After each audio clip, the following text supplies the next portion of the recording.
Le Grand Soir Sud Radio, 18h-20h. Philippe David, prenez la parole. Comme tous les mardis dans Prenez la parole de 19h à 20h sur Sud Radio, on parle sujet de société et le projet de loi sur la bioéthique avance à grande vitesse puisque certains médias ont révélé un dîner secret, on va dire ça comme ça, à l'Élysée, qui réunissait entre autres autorités religieuses, médecins et associations pro et anti-procréation médicalement assistée, la PMA. La PMA existe en France depuis 1982, année de naissance de la petite Amandine, premier bébé éprouvette comme on disait à l'époque. Elle est depuis couramment pratiquée pour les couples souffrant de problèmes de fertilité qui peuvent en bénéficier sans problème. Dans la future loi de bioéthique, c'est la légalisation de la PMA pour les femmes seules ou les couples de lesbiennes qui pose problème à certains et qui ouvrira pour les mêmes la porte à la GPA demain. Pourtant, on ne compte plus le nombre de femmes françaises qui vont se faire inséminer, soit en Belgique, soit en Espagne, et qui après accouchent en France. On est donc derrière une ligne Maginot fictive, puisqu'un enfant sur 30 né en France provient d'une PMA. C'est pourquoi ce soir, on se pose la question suivante. PMA en France, faut-il aller plus vite pour légiférer ? Et pour vous répondre, nous sommes ce soir avec Flora Bolter, membre du centre LGBT de Paris. Bonsoir. Bonsoir. Merci d'être avec nous une nouvelle fois sur Sud Radio. Merci à vous. Également avec nous ce soir Tugdual Derville, délégué général d'Alliance Vita. Bonsoir. Bonsoir. Et auteur du Temps de l'homme pour une révolution de l'écologie humaine. C'est chez Plomb, Philippe David. On va transiger avec la règle d'habitude sur Sud Radio. On va commencer avec un homme Tugdual Derville. Si j'en crois certains médias, vous avez eu la chance, le privilège de dîner à l'Élysée il y a peu de temps. C'était bon ? J'ai pas pu tellement. En fait, j'ai pas pu me concentrer sur la qualité du repas. Je me suis concentré sur ça, c'est pas vrai. la Quand qualité on est des gourmet. échanges. Mais si, c'est difficile quand on est à cet endroit. On est un peu impressionné. Voilà, j'ai essayé en tout cas d'être attentif à tout ce qui s'est dit et surtout à dire ce que j'avais à dire et sans pour autant révéler ce qui s'est dit parce que c'est un peu la règle du jeu qui est de ne pas dire ce qui s'est passé pendant ce dîner. Mais vous le dites bien qu'il y a eu ce dîner, c'est pas une invention des médias. Oh, oui, tout à fait, je peux pas le démentir. Non, j'y étais et j'ai participé à ces échanges. Oui. Flora Bolter, vous en aviez entendu parler ? Vous avez des amis qui étaient présents ? Alors, des amis qui étaient présents, non, des connaissances qui étaient présentes, des connaissances, sans doute. Oui, tout à fait. Après, non, c'est vrai que j'ai découvert, je savais qu'il y aurait des événements de cet ordre-là. Je ne savais pas la date exacte, je ne savais pas que l'événement avait eu lieu. Donc ça, pour le coup, c'était un peu un événement secret. Donc c'est une très bonne chose d'avoir un débat au plus haut niveau. Je regrette qu'il n'y ait pas eu plus de femmes autour de la table, notamment des femmes concernées. Voilà. Sur cette question de la PMA, c'est toujours un peu dommage de ne s'entourer que de messieurs. Ça rappelle un petit peu ce qui a été fait autour de l'avortement et des droits des femmes à disposer de leur corps aux États-Unis récemment, avec tout un panel qui était malheureusement composé d'hommes. Certes, les hommes ont tout à fait autant vocation à se prononcer sur les débats citoyens, tout autant que les femmes, mais les femmes n'en ont pas moins. Et pour le coup, ce sont aussi les usagères de ces droits. Pourquoi autant de secrets, Tugdual Derville ? Je sais pas, moi Bon, il y a bien une raison, j'imagine que quand vous avez été invité à l'Élysée, quand on vous invite sur un tel process, on vous dit à un moment donné, bon, il ne faut pas que ça sorte, il faut que ça reste quand même le plus discret possible. Surtout, pour rebondir sur ce que dit Pierre Mel, il y avait des gens d'avis aussi différents que vous, par exemple, et le professeur Israël Nizan. Que vous ce soir. En fait. Bien sûr. Non, vous, oui. Voilà, bon, le processus participatif des États généraux n'était pas achevé. Je ne vais pas me faire l'avocat du dispositif. Simplement, il y a un certain respect pour les institutions. Le président de la République invite à dîner des personnes. Ça n'est pas parce que c'est un sujet sensible je pense qui risque de faire des remous et que Emmanuel Macron a envie que ça fasse justement le moindre remous possible. Moi, je ne peux pas me permettre d'analyser le fonctionnement du président de la République. Ce que je sais, c'est que dans ce dîner, je ne peux pas affirmer qu'il y avait un équilibre satisfaisant à mes yeux. Il y a eu des personnes qui sont exprimées, mais par rapport au rapport de conviction qui s'est exprimé aux États généraux, où beaucoup de personnes, comme vous savez, sont exprimées pour le maintien de certains repères, notamment des repères de celui de l'infertilité médicale comme condition pour l'accès à la PMA. Et à nos yeux, on pourra en reparler, le passage de cette ligne rouge changerait beaucoup de choses. Or, je n'ai pas trouvé que cette proportion de personnes attachées à ces repères soit tout à fait représentée, c'est le moins qu'on puisse dire, autour de la table de l'Élysée. Donc voilà, après, l'avis que va en faire le président de la République, dont on sait fort bien tous ensemble, on le sait tous, je pense c'est lui qui va décider. Qu'est-ce qu'il va décider ? Je ne peux pas le dire, je n'en sais strictement rien. Flora Bolter, vous n'avez pas eu la chance de goûter la cuisine de l'Élysée. Vous auriez été invité, vous y seriez allé ? Non, oui, pourquoi pas. La question, c'est ce genre de débat. Bien évidemment, c'est le genre d'invitations qui sont très difficiles à refuser. Je pense que tout le monde est d'accord sur ce genre de choses. Une invitation à l'Élysée, c'est dur sera refusé, c'est oui, clair. en général. Mais pour le coup, l'événement est un événement qui est de toute façon un événement à nature de débat. Moi, j'ai pas perçu ça comme un élément des débats officiels qui vont avoir lieu au Parlement, et j'espère en tout cas que ça n'est pas le cas, parce qu'il y a effectivement un problème de représentativité. Je suis pas d'accord. Alors effectivement, sur le site des États généraux, on a très bien vu qu'il y a effectivement il y a eu des déséquilibres au niveau des prises de parole dans les États généraux. C'est une chose. Est-ce que ça reflète l'opinion? C'est une autre question, et qui est une question large, et je pense qu'on reviendra dessus. Après, je pense que le fait d'inviter les personnalités religieuses, le fait d'inviter, les invitations telles qu'elles ont été pensées n'ont pas été faites. Il y avait par exemple le grand rabbin de France, Raïm Corsia, et il y avait le père Brice de Malherbe qui remplaçait l'archevêque de Paris, Monseigneur Aupetit. Absolument. Mais ils ont quand même pas trouvé beaucoup de femmes. Mais je suis embêté parce que moi qui ne me suis pas senti très majoritaire dans non, je sais, mais dans ce dîner, je vais pas être l'avocat du dîner que j'ai trouvé déséquilibré à titre personnel, et voilà, mais je veux pas. En même temps, j'ai pu m'exprimer très librement, et ça je dois le reconnaître. Mais il y avait plus de femmes que ce que la presse en a dit, parce que les noms n'ont pas été divulgués. Alors voilà, j'ai été un peu étonné que ça devienne un affrontement homme-femme. En tout cas, pour ma part, je suis pour l'alliance entre les hommes et les femmes sur ce genre de sujet, justement parce que c'est un sujet qui nous concerne tous. Justement, ça nous concerne, et ça concerne les auditrices et auditeurs de Sud Radio qui nous appellent 0826 300 300. On est en ligne avec Aude. Vous nous appelez de Strasbourg. Aude, bonsoir. C'est une femme. Oui, bonsoir. Bonsoir, Aude. Je suis la première femme auditrice à intervenir. Merci de me permettre d'intervenir. En fait, je vous appelle parce que tout à l'heure, j'étais justement en train de faire réciter à ma fille sa leçon d'éducation morale et civique, et elle me disait, donc elle me récitait que voilà, sa liberté s'arrête là où commence celle des autres. Et en fait, j'ai tout de suite pensé à ce sujet de la PMA, et je me demande si on étend en fait la PMA pour toutes, ce qu'on dit la PMA pour toutes, est-ce qu'on va pas aller justement à l'encontre en fait de la liberté et du droit des enfants en fait à connaître leur père, et aussi on va pas bafouer en fait cette filiation. Et est-ce que en fait je me suis demandé, est-ce que c'est vraiment un progrès républicain de légiférer cette PMA pour toutes? Eh bien, merci beaucoup, Aude de Strasbourg. On va commencer avec vous, Flora Bolter. Qu'est-ce que vous voulez répondre à Aude? Écoutez, c'est déjà pas mal de faire les révisions d'éducation morale et civique, c'est toujours très bien. Alors, la liberté s'arrête là où commence celle des autres. Vous vous interrogez par rapport aux droits de l'enfant. Donc ça, c'est une question qui est intéressante. Après, je vous invite à réfléchir à la question s'agissant de l'IVG.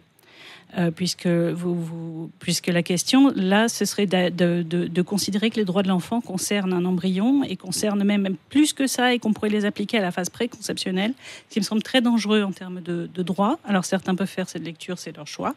Ça ne sont pas mes valeurs. Pour ma part, je considère de toute façon la PMA, les femmes y ont recours. Rien n'empêche une femme de faire un enfant d'autre manière que par la PMA. Et pour le coup, excusez-moi, comme chantait Jean-Jacques Goldman, elle a fait un bébé toute seule. Absolument. Mais ça a toujours été une réalité.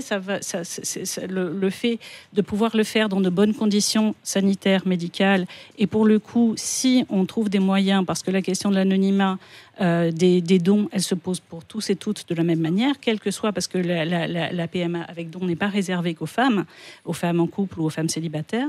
Donc pour le coup, sur la question de l'accès aux origines, cette question peut se poser pour sensiblement tous les enfants, et pour le coup, c'est une question qui est, à mon avis, peut-être à dissocier de celle de la PMA, puisque la PMA, c'est une technique médicale. La question de l'accès aux origines, c'est une question qui est peut-être plus complexe et qui ne se pose pas spécifiquement pour les couples de femmes ou pour les femmes célibataires. Elle se pose pour toutes les personnes nées par un don, sur la dissociation biologique et sociale et juridique. Tugdual Derville, que voulez-vous répondre à Aude de Strasbourg? J'ai trouvé intéressant cette question. Effectivement, au fond, on est devant deux questions d'égalité.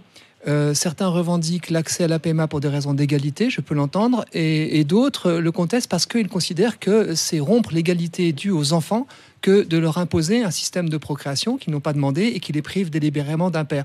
Mais plus que ça encore, pour nous, pour Alliance Vita, ça fait basculer vers un tout autre si vous permettez, paradigme procréatif. La procréation médicalement assistée, elle est réservée normalement aux couples qui ont un problème d'infertilité médicale. C'est des médecins qui s'en occupent. C'est ce qu'on appelait, excusez-moi, les bébés éprouvettes à l'époque d'Amandine ou de la petite Louise Brown. C'était en Angleterre 3 ans avant. Pas seulement éprouvettes, parce que c'est aussi par insémination artificielle, éventuellement avec donneur, c'est ça qui est demandé. Mais vous voyez... Mais ça se passe dans une éprouvette. Oui. Pas toujours. Mais tant que... Le recueil du sperme, on peut dire, oui, c'est vrai. Oui. Mais la question, justement, nous disons à Alliance Vitae, nous l'avons dit, et moi je l'ai dit à chaque fois que j'ai pu intervenir, j'étais auditionné par par le CCNE, par l'Académie de médecine, mais à chaque fois, la question de l'infertilité, voilà un défi de santé publique. Voilà une question qui devrait nous mobiliser tous. Quelles sont les causes de l'infertilité ? Les causes environnementales, avec les perturbateurs endocriniens, les causes comportementales, avec l'âge très tardif des premières grossesses, plus de 30 ans désormais, alors que nous, on a des femmes qui viennent nous voir à 24 ans, 25 ans, qui disent « je suis enceinte, mais je suis trop jeune ».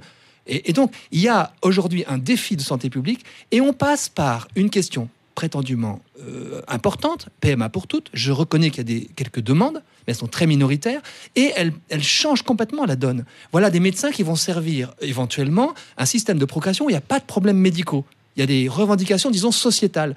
Et en faisant basculer dans, au fond, le marché, les produits du corps humain que sont le sperme, éventuellement les ovocytes, si on va vers la GPA, l'utérus féminin. Et nous disons, attention, plus la médecine est performante, plus la technologie est performante, et plus elle doit être sage et humble dans son usage, parce que sinon, au lieu de faire effectivement les bébés sous les couettes, eh bien, on va avoir des normes de bébés éprouvettes qui sont des normes marchandes, éventuellement étatiques et très lourdes de conséquences. Alors on va y revenir parce qu'il y avait un article chez nos confrères du Parisien dans l'édition d'aujourd'hui qui était tout à fait intéressant sur la situation dans laquelle certaines femmes se retrouvent justement pour réaliser une PMA pour simplement avoir un enfant comme n'importe qui. Mais on va y revenir bien sûr avec vous dans quelques instants. On retourne au standard de Sud Radio au 0826 300 300. On est en ligne avec Francis qui nous appelle de Montpellier. Bonsoir Francis. Bonsoir Francis. Oui. On vous écoute. Bonsoir RTL, bonsoir tout le monde. Oui, je tenais à intervenir. Alors nous sommes sur Sud Radio. Vous êtes sur Sud Radio, hein. Sur Sud Radio, oui. Je confirme. Allez-y, continuez Francis, on vous écoute. Je suis sensibilisé par ce problème depuis très longtemps parce que je considère personnellement, même si ça peut vous choquer, que d'accepter la PMA pour les femmes homosexuelles, nous assistons à une véritable déliquescence des valeurs de la société. Pourquoi ? Parce que dans la nature, l'homme est mammifère, il ne peut pas engendrer deux hommes ensemble, des enfants, ou deux femmes, des enfants. L'homme, jusqu'à preuve du contraire, n'est pas un mérou ou les escargots qui ont la possibilité de s'auto-fertiliser eux-mêmes. On va à l'encontre des lois de la nature et en plus, ça va déstabiliser les fondamentaux de la société parce que je mets en avant le droit à l'enfant, le droit de l'enfant d'avoir un papa et une maman pour son propre équilibre. Imaginez-vous la souffrance d'un enfant dans le cadre d'une PMA pour les femmes homosexuelles qui se font assigner par un donneur anonyme, que l'enfant ne pourra jamais mettre un visage sur son géniteur. Quelle souffrance on va infliger à un enfant durant toute sa vie. Exactement Francis. Les mêmes cas que les enfants nés sous X qui sont confrontés à des problèmes infernaux jusqu'à la fin de leur vie parce qu'ils ne pourront jamais mettre un visage sur leur géniteur. Vous rendez-vous compte de cette souffrance ? Francis, on connaît pour nombre d'entre nous des enfants qui vivent dans des couples de femmes. Personnellement, j'en connais des enfants qui sont très équilibrés et qui sont parfois plus heureux que des enfants dans des couples hétérosexuels. Si j'étais très provoque, je dirais, vous savez, il y a même des enfants dans des couples mariés qui finissent dans un congélateur à la naissance. On a eu plusieurs affaires ces derniers temps. Oui, alors là, c'est dans les cas les plus extrêmes, évidemment. On a également, Francis, des cas d'enfants qui naissent sous X, qui connaissent simplement leur mère et qui s'est remariée, qui a connu une nouvelle vie dans un couple hétéro. Ça, c'est assez... Écoutez, je ne nie pas les capacités de personnes homosexuelles d'élever un enfant, mais moi je considère que si elles étaient vraiment généreuses, elles devraient accepter l'infertilité de leur sexualité. Quand on est un homme tout seul, avec un autre homme, on ne peut pas avoir d'enfant, il faut l'accepter, c'est la nature. Malheureusement, les femmes, parce que sous prétexte d'égalité, n'acceptent pas leurs conditions de femmes, c'est un refus d'elles-mêmes en quelque sorte, elles refusent leur propre sexualité. C'est-à-dire qu'on veut faire on veut confronter deux sexualités l'une à l'autre, or alors qu'en fait, la sexualité naturelle, c'est un homme et une femme et des enfants. Alors j'accepte tout à fait l'idée, bien sûr, que l'insémination artificielle pour les couples hétérosexuels stériles, ce qui est dans l'ordre de la nature, je trouve ça tout à fait normal, mais je trouve que c'est irresponsable de la part de femmes ou d'hommes, enfin, c'est pas le cas parce que les hommes... On a bien compris, on a compris votre avis, Francis. On va faire réagir nos invités, Francis. Mais dans quelques instants, vous restez bien avec nous sur Sud Radio, vous prenez la parole 0826 300 300, faites comme Francis et Aude qui viennent de nous appeler 0826 300 300, à tout de suite sur Sud Radio. Le Grand Soir Sud Radio, 18h-20h. Philippe David, prenez la parole. Comme tous les mardis dans Prenez la parole, on parle sujet de société et on se pose la question de savoir s'il faut aller plus vite pour légiférer sur la PMA, la procréation médicalement assistée en France. On va faire réagir nos invités à l'appel de Francis de Montpellier. Flora Bolter, vous êtes membre du centre LGBT Paris. Qu'est-ce que vous voulez répondre à Francis ? Écoutez, plus que de répondre à Francis, de répondre à Francis, j'aimerais juste signaler que ce genre d'intervention, c'est assez typique d'une des raisons pour laquelle il y a eu un effet d'éviction sur le site notamment des États généraux de la bioéthique, c'est-à-dire que Francis a présenté son point de vue qui pour lui doit être une question de valeur et de on dévie en fait généraux. sur une question sociétale de point de vue. C'est-à-dire que quand même il y a quand même indiqué que le fait de vouloir que le désir d'enfant serait irresponsable pour les couples de femmes et pas pour les couples homosexuels en général. Oui, c'est ça. Il dit quand même que les femmes n'acceptent pas leurs conditions de femmes, ce genre de choses. Donc, pour le coup, c'est quand même quelque chose qui est puissamment insultant et qui est quand même assez violent sur le fond de ce qui est dit. Et je pense qu'il y avait des gens qui étaient sur des propos qui, pour eux, étaient de l'ordre de la généralité.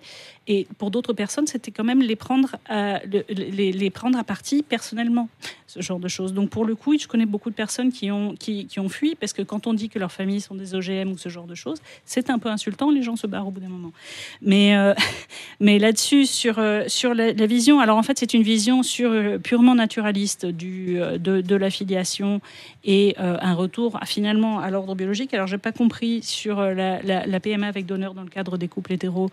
J'imagine que, enfin, je crois pas qu'il en ait exactement parlé, mais je ne sais pas quelle est sa position sur cette question-là, qui pourtant devrait l'intéresser. Justement, qu'est-ce que vous voulez répondre à Francis Tugdual-Derville ? Mais je vais vous poser une question également. On parlait de la PMA chez les couples hétérosexuels. Parfois, on fait des PMA parce que le père de la famille est stérile. C'est ça. Et on fait donc don du sperme d'un anonyme. Avec donneur, oui. Parce qu'en France, tous les dons sont anonymes et gratuits. C'est pas le cas dans tous les pays. Et donc, quelque part, cet enfant, il n'a pas de filiation non plus. Et là, ça pose pas de problème. Si, Alliance Vita, on s'est insurgé vraiment contre cet anonymat du don de gamètes. Et d'ailleurs, il y a certains pays où c'est pas anonyme. Oui, les jeunes se sont insurgés. Des personnes nées de dons de gamètes anonymes se sont insurgées eux-mêmes. Je pense à Arthur Kerbal-Vezen. Il a même pu démontrer que le principe d'anonymat est obsolète. Et d'ailleurs, le comité d'éthique l'a reconnu aujourd'hui même. Le fait de donner ces gamètes, du fait des progrès magnifiques des biotechnologies. Gamètes, c'est spermatozoïdes. Tout à fait, c'est spermatozoïdes. Oui. Il a retrouvé, vous savez, Arthur Kerbal-Vezen a retrouvé son géniteur grâce à un test génétique qu'il a fait avec une société américaine. Il a retrouvé son géniteur. Et donc, tous ces donneurs auxquels on avait promis l'anonymat, en fait, ne l'ont absolument pas de manière rétroactive. Et l'avenir va à des dons qui ne seront pas anonymes. Et nous, Alliance Vita, on a pu être très critique face au système de la procréation médicalement assistée, lorsqu'elle est systématisée, lorsqu'elle est précipitée, alors qu'il y a des stratégies thérapeutiques de l'infertilité, qui est quand même le gros problème aujourd'hui, qui sont abandonnées. Je pense notamment aux chirurgies tubaires chez les femmes. Et donc, je comprends qu'on puisse trouver qu'il y ait une injustice lorsqu'on voit la précipitation avec laquelle la technologie s'empare du corps en matière d'infertilité, plutôt que de donner toutes ces chances à des thérapies. Au demeurant, moi, j'aurais pas utilisé forcément les mêmes mots, mais ce que j'entends tout de même, c'est qu'il y a une différence entre pallier une infertilité médicalement reconnue, et je le redis, c'est vrai, et puis concevoir délibérément un enfant privé de son père. Moi, le désir d'enfant, ou même, je dirais, tous les désirs, je les écoute, je les accueille, ils sont authentiques. Mais la loi démocratiquement votée est là, justement, normalement, pour réguler mes désirs, nos désirs, afin que le plus fragile n'en fasse pas les frais. Alors, c'est vrai, moi, je crois que, et ça a été dit d'ailleurs, que deux personnes de même sexe peuvent parfaitement élever un enfant, l'aimer, l'accueillir. Mais en termes de repères fondateurs, et notamment la question du père se pose dans notre pays. Il y a beaucoup d'absence de père, beaucoup de manque de père, beaucoup de gens qui en souffrent. Ça a été dit tout à l'heure, je ne pense pas qu'il y ait de famille idéale. Il n'y a pas de père idéal. Et quelqu'un peut très bien s'épanouir avec toutes les fractures qu'il a pu connaître, mais crée délibérément cette fracture. Vous voyez, c'est ça qui est pour nous l'enjeu. Un enfant. Mais là encore, excusez-moi, je vous interromps. Oui, là encore, ça revient à ce qu'on disait il y a un instant. Là encore, c'est une fracture. La fracture que vous décrivez, elle est sociétale. Non, pas forcément. Pas forcément un enfant confié à l'adoption, quand il a eu un deuil, il a été confié à l'adoption parce qu'il a perdu ses parents ou que sa mère a dû s'en séparer très jeune ou qu'il a été très maltraité. Il garde cette blessure de la séparation. Et pourquoi il ne retrouverait pas une structure réconfortante, rassurante, y compris dans un couple homosexuel ? La société lui offre une famille. Je pense à titre personnel qu'il mérite d'avoir un père et une mère, parce que ça fait partie des fondamentaux d'écologie humaine. Nous sommes tous nés d'un père et d'une mère, d'un homme et d'une femme, d'un géniteur et d'une génitrice. Et ça, c'est vrai, sont ces fondamentaux. Ça ne vient pas insulter ni le désir, qui peut être extrêmement fort. Il n'y a peut-être pas de plus grand désir que le désir d'engendrer. Et donc, c'est justement pour ça que la loi est là, pour dire on régule ce désir et on respecte l'enfant qui doit ne pas être privé ni d'un père ni d'une mère. On va au standard, Rose. Juste une réaction, Flora Bolter, bien sûr. Juste une toute petite réaction. Pour ma part, je ferai très nettement la différence entre l'adoption, où il y a déjà un enfant qui est né, qui existe, et l'accompagnement médical avant la naissance et l'accompagnement des désirs d'enfant, parce qu'il y a quand même, qu'on parle d'infertilité médicale ou pas, ce qui reste quand même, ce qui à mon avis est une distinction assez fausse, c'est spécieuse, on est quand même dans un accompagnement qui va se faire pour certains couples et pas pour d'autres, pour certaines personnes et pas pour d'autres, sur des critères qui sont éminemment contestables, puisque la composition du foyer n'est pas, on le sait, c'est pas un critère prioritaire si on veut prétendument prendre en compte l'intérêt de l'enfant. Je nie complètement que ce critère-là doivent être l'alpha et l'oméga de ce genre de délibération. On vous retourne au standard 0826 300 300. On est en ligne avec Isabelle qui nous appelle de Clermont. Bonsoir Isabelle. Bonsoir. Bonsoir Isabelle. Moi, j'ai beaucoup de réticence par rapport à ce projet d'ouvrir la PMA à toutes les femmes, parce que je trouve qu'il y a des gros risques de marchandisation du corps humain, parce que la PMA pour toutes va induire la GPA ensuite, et pour moi c'est vraiment quelque chose de terrible d'utiliser le corps d'une femme comme ça. Et puis tout ce qui est la marchandisation de tout ce qui permet de faire un enfant, les embryons qui sont pas utilisés parce que ils sont sélectionnés et puis certains sont jugés trop faibles, ou alors il y a un risque aussi d'eugénisme pour rechercher le bébé parfait. Et je trouve que c'est très inquiétant de transformer le corps humain en marchandise. Et puis il y a aussi la médecine qui du coup devient un prestataire de services. Mais et je trouve que Isabelle, oui. c'est déjà le cas. Combien de femmes vont se faire inséminer, qui en Belgique si on est plutôt dans le nord de la France, qui en Espagne si on est plutôt dans le sud de la France pour des considérations géographiques, et ça existe et on peut rien faire contre. Oui, mais on peut trouver des pays qui font un peu tout. Vous avez aussi des pays qui permettent, je sais pas moi, la polygamie ou n'importe quoi. C'est pas parce qu'il y a un pays qui fait quelque chose qu'on est obligé de suivre la même chose.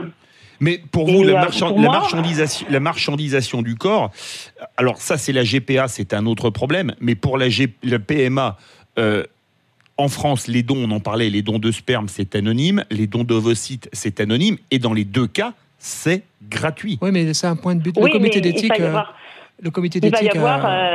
Il y aura pas assez de dons, donc il faudra les rémunérer pour en susciter d'autres, et il faudra peut-être ouvrir. Il y aura des questions sur l'anonymat. Pour moi, c'est un nouveau marché. Qui va s'ouvrir. Merci beaucoup Isabelle de Clermont. Tugdual Derville veut réagir, on fera réagir Flora Bolter.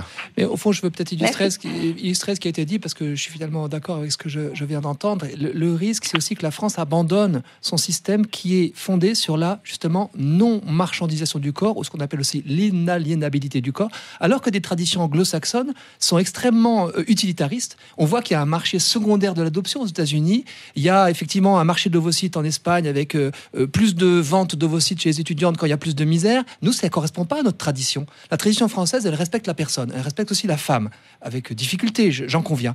Et du coup, le risque, effectivement, en ouvrant une sorte de droit à l'enfant pour des femmes sans père, c'est qu'est-ce qui va se passer au niveau du stock de gamètes ?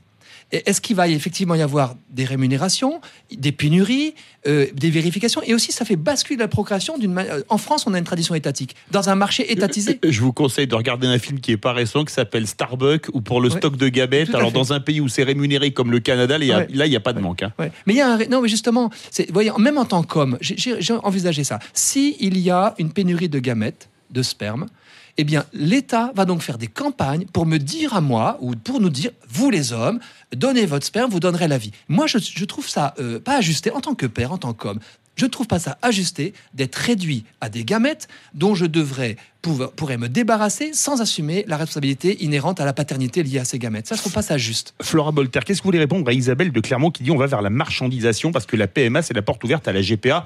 Alors, je rappelle que GPA, c'est grossesse ou gestation pour autrui. Ou par autrui, oui. Ou pour autrui ou par autrui, absolument.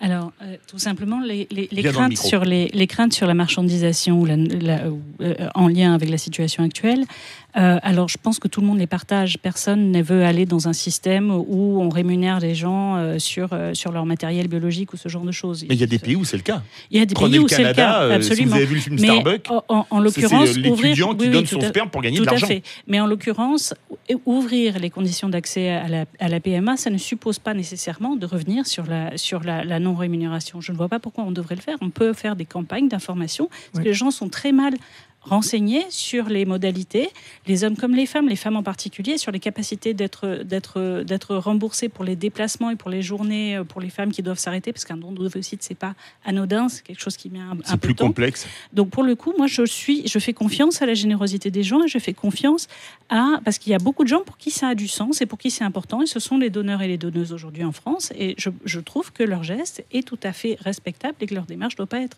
minimisée.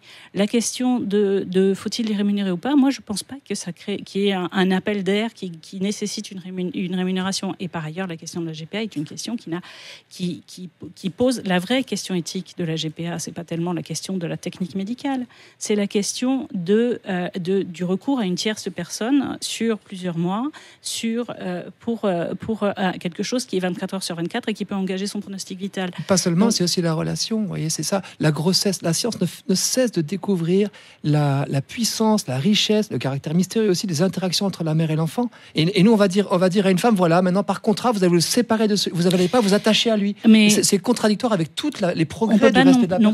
On ne peut pas non plus lui imposer une maternité qu'elle n'a pas souhaitée. Et notamment pour la GPA, c'est aussi un point de vue qu'on oublie souvent, c'est que ces femmes-là n'ont pas nécessairement envie de conserver des liens. Qu'est-ce que vous racontez à l'enfant ensuite ? Vous dites à l'enfant, voilà, au grand frère, à la petite sœur, celui-là, on ne l'a pas gardé. On interdit l'accouchement sous le secret à ce moment-là ? Non, mais c'est pas la même chose. L'accouchement sous secret, il est fait pour protéger l'enfant.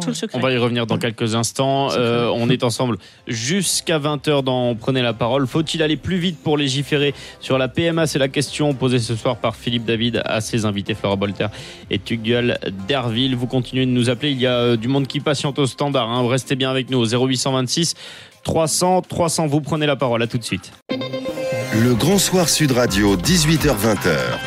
Philippe David, prenez la parole. Comme tous les mardis dans Prenez la parole, on parle sujet de société sur Sud Radio et on se pose la question de savoir s'il faut aller plus vite pour légiférer sur la PMA, la procréation médicalement assistée, et le sujet fait beaucoup réagir. Oui, on retourne au 0826 300 300. On est en ligne avec Didier qui nous appelle de Clermont. Bonsoir Didier. Bonsoir Didier. Oui. Merci d'avoir patienté, on vous écoute. Didier de Roya. Oui. Ah, Roya, oui, c'est à côté de Clermont. À côté.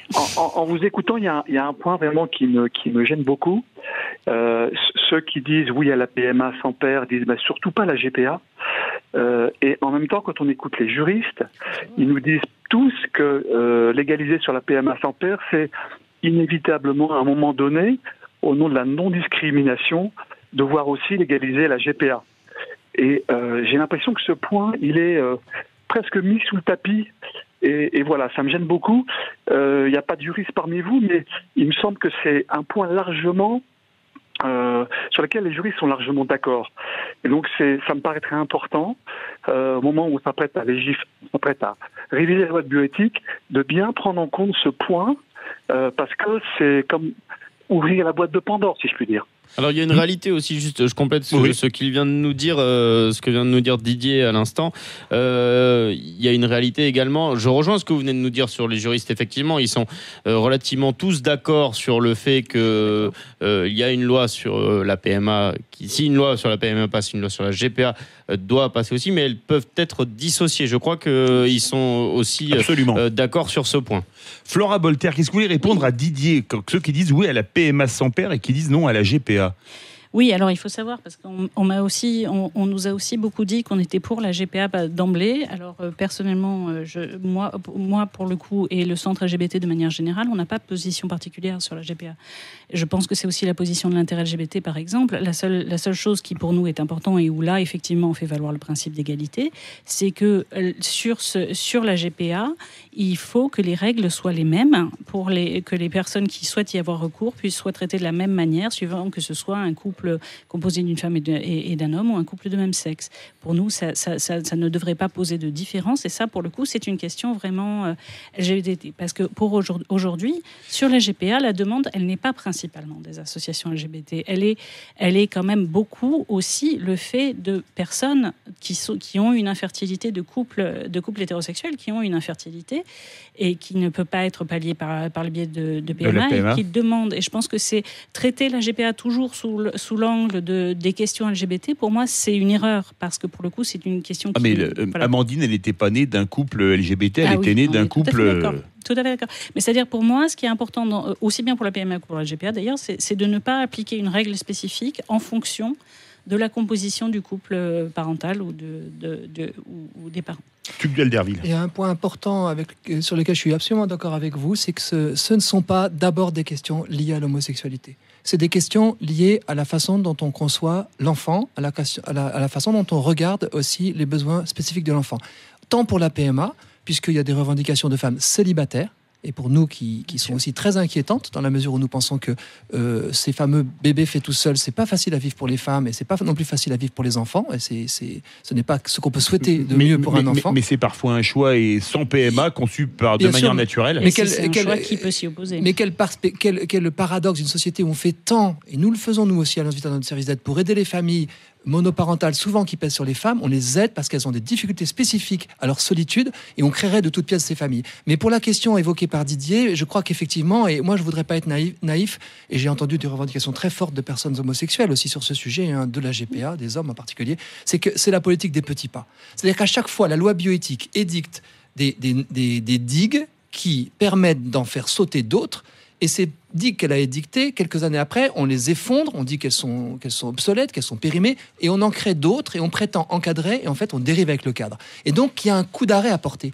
Et cette question de l'abandon du critère d'infertilité médicale, pour nous, c'est effectivement, le mot a été utilisé par Didier, l'ouverture de la boîte de Pandore. Jusqu'où on va aller? Alors là aussi, où ça dépasse complètement la question des personnes homosexuelles, c'est que la technique fait des progrès monumentaux. Désormais, avec les cellules circulantes dans le sang maternel, on peut faire le screening du futur bébé, et donc de l'embryon déjà présent.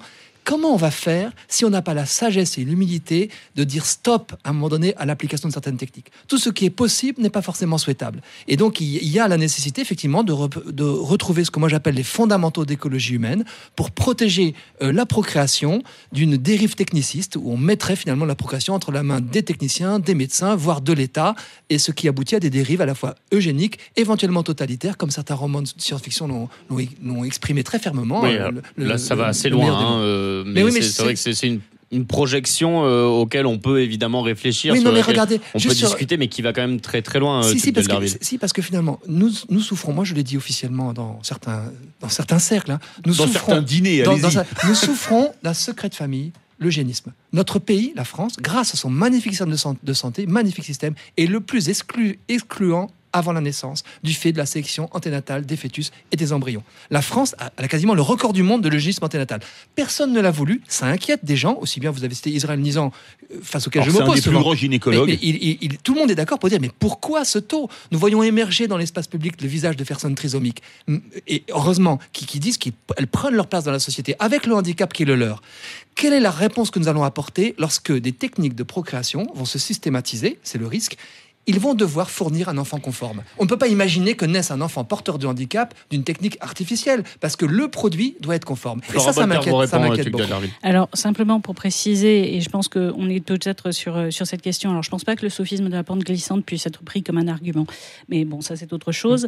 Mais précisément, c'est-à-dire que vous, je pense que vous êtes assez cohérent à titre personnel et au niveau de votre association là-dessus, c'est-à-dire que pour vous, c'est associé, si je ne m'abuse, vous avez aussi des interrogations plus que lourdes sur l'IVG. En tout cas, sur l'accueil de la vie, oui, sur l'accueil de la vie, l'aide aux femmes sur ces sujets. Parce que là-dessus, sur l'eugénisme, pour moi, on a une tendance à avoir la gâchette facile en matière d'eugénisme et à parler d'eugénisme pour dire tout et n'importe quoi. Et pour moi, l'eugénisme, là où il y a un problème d'eugénisme, c'est quand il y a des personnes qui imposent à une femme le fait d'être enceinte ou de ne pas être enceinte. Mais on ne peut pas exclure l'autonomie de la volonté, elle est toujours là. Et pour le coup, le choix de cette femme, c'est ça qui doit être le critère principal par rapport à une grossesse. C'est peut-être pour rapprocher ça du sud de la PMA, c'est peut-être... Dire que ses choix seraient eugéniques, etc., pour moi, c'est une impropriété totale. Quels que soient ses choix, ils sont ses choix. On va retourner une dernière fois au standard de Sud Radio, 0826 300 300. Vous avez beaucoup participé ce soir. On est en ligne avec Lisa qui nous appelle du 77. Bonsoir Lisa. La Seine-et-Marne. Bonsoir. Bonsoir Lisa. Alors écoutez, déjà je suis très contente qu'on mette ce sujet sur ce tapis ce soir. Je vous écoute tous les soirs en rentrant du boulot. Merci. Alors je vous explique tout d'abord, je vais vous donner mon ressenti. Parce que je suis en PMA depuis 2 ans avec mon conjoint. Et on essaie d'avoir un bébé, c'est très difficile, psychologiquement bien évidemment, ainsi que médicalement. Donc moi, c'est vrai qu'auparavant j'étais contre. J'étais contre la PMA parce que, homosexuelle bien évidemment, parce que je me disais que non, il fallait un papa et une maman, non, il ne faut pas robotiser un enfant, non, il faut que ce soit fait de façon naturellement. Eh bien, je ne sais pas, égoïstement ou hypocritement, je ne sais pas. J'ai complètement changé d'avis. En passant par cette épreuve, j'ai compris qu'un enfant, ça se faisait avec amour et que si maintenant on ne pouvait pas nous le faire naturellement, si on accepte aujourd'hui le mariage pour tous, pourquoi ne pas accepter un enfant pour tous ? Moi, je le vois dans ce sens. Après, comme j'en parle souvent à mon mari il est complètement contre, mais moi, après, c'est un ressenti de femme après toutes ces épreuves. Voilà. Lisa, merci beaucoup. Permettez-moi de vous faire un commentaire. On vous souhaite tout le meilleur. On vous souhaite d'avoir le bébé le plus mignon du monde. Et dans ces cas-là, prévenez Sud Radio. On boira même une bouteille de champagne avec vous. Et puis faites-lui écouter Sud Radio une fois qu'il sera là, évidemment. Si Lisa nous écoute tous les soirs, même en allant à la crèche et en rentrant de la crèche, c'est d'autant mieux. Avec modération, le champagne, là, Philippe. Ça fait 1 an et demi, j'ai fait 3 inséminations. Et là, fin juin, je fais ma première in vitro. Eh bien, écoutez, on croise les doigts et on touche du bois pour vous, ma chère Lisa, et merci de votre fidélité. Tugdual Derville, qu'est-ce que vous voulez répondre à Lisa ? D'abord, elle a beaucoup d'enthousiasme. Bonne chance aussi, on lui répond tous. C'est-à-dire que c'est vrai que ce qu'elle laisse entendre, et vous l'avez entendu tout à fait à l'instant, 3 inséminations, une fille, c'est un parcours du combattant. C'est pas simple, hein. Donc c'est vrai que j'ai entendu aussi, et encore récemment évoqué aujourd'hui par le comité d'éthique, l'idée d'une congélation ovocytaire précoce pour les femmes. La question que je me pose est jusqu'où on va aller. Ça, c'est aux États-Unis. Non, c'est débattu en France. Mais aux États-Unis, c'est déjà une réalité dans certaines grosses entreprises où pour que les femmes soient plus productives, Google notamment, on peut la citer, vous l'avez faite, Flora Bolter, où on dit aux femmes, écoutez, si vous voulez penser à votre carrière, faites congeler vos ovocytes et comme ça, vous pourrez tomber enceinte à 55 ans en fin de carrière. Oui, voilà. et Alors ça se discute aussi un petit peu en France, mais c'est vrai que moi je pense que... Là par contre ça pose un vrai problème à mon avis d'éthique. Bien sûr, mais ça pose aussi... Pour autant que ça porte atteinte à l'autonomie de la volonté des femmes. Mais justement, c'est peut-être... Là elles n'ont pas tellement le choix, si elles oui, veulent de l'avancement... Là elles n'ont pas le choix, mais si elles souhaitent le faire elles-mêmes, etc., et qu'on ne les contraint pas à le faire, je vois pas. Il nous reste 2 minutes, on va laisser juste Luc Duhalderville au bout de son propos et Flora Bolter lui répondre. Sur la question, moi je préférais qu'on trouve des stratégies de lutte contre l'infertilité, j'ai déjà dit, et elles sont souvent abandonnées, c'est pour moi un grand scandale. Mais par ailleurs, sur la question de l'autonomie, parce que vous posez une vraie question, moi je pense à Didier Sicard qui disait, président du comité d'éthique, qu'il ne croyait pas dans les décisions individuelles dans ce genre de questions, dans la mesure où il y a de la pression sociale. Vous voyez, des femmes très, très jeunes qui n'osent pas avoir un bébé parce qu'elles sont trop jeunes. Toute question qui se pose, toute question morale a une pression sociale. Pression. Donc vous dites, vous parlez d'autonomie, mais si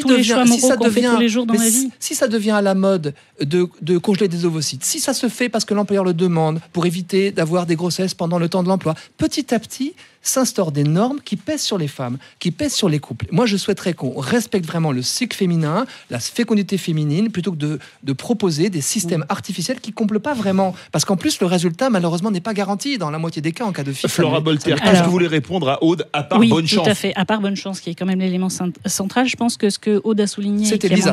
Pardon, c'était Lisa.